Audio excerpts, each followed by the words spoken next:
didn't think it was a heart attack. And I actually said to my wife, why don't you go shopping and then I'll see how you are, see how I am when you get back. Unfortunately, the pain gradually grew worse, so we called the ambulance.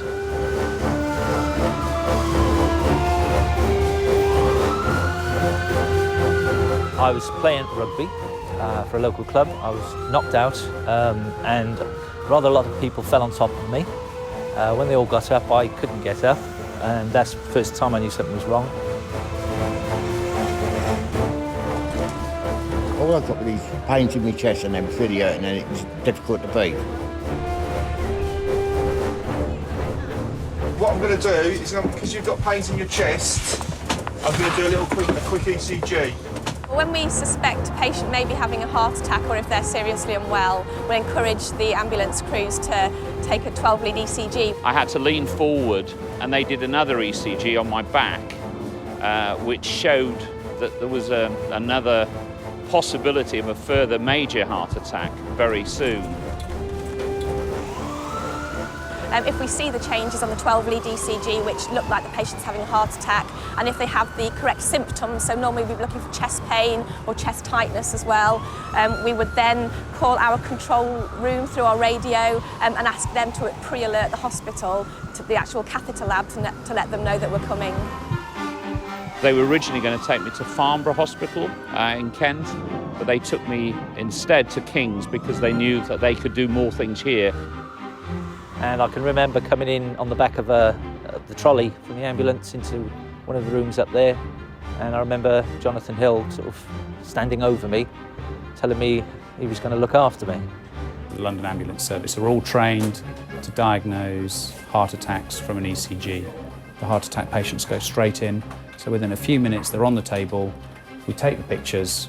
If we see the arteries blocked off, we'll unblock it. So the paramedics bring them straight up to us. We do a quick assessment of them to see whether we need to take them into the lab straight away. And it's very dependent on the diagnosis being made on the basis of the ECG and the history from the ambulance crews.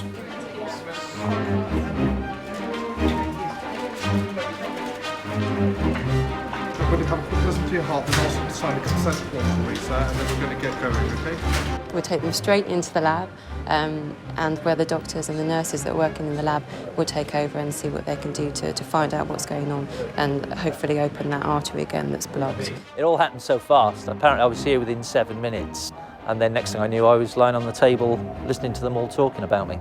The benefits of doing primary angioplasty as opposed to the old treatment, which is thrombolysis, is that you have a much higher chance of re-establishing blood flow in the artery. The only thing I remember feeling was they put 2 litres of water into me apparently, and it was very cold. So I could feel the cold water going into my veins. And then all of a sudden, literally the whole pain just went away and you could feel the blood pumping around. If you've gone to another hospital and been given the thrombolysis treatment, the clot-busting treatment, that may have been effective, okay? We know it's not as effective as angioplasty. It's only about 60% or so of arteries open up again. So for this gentleman, it's been a very, very crucial difference has been made by the ambulance crew. And, he's really had the definitive state-of-the-art treatment. There's a lot of blokes at my age that would have been their lot. Somehow, somebody out there likes me.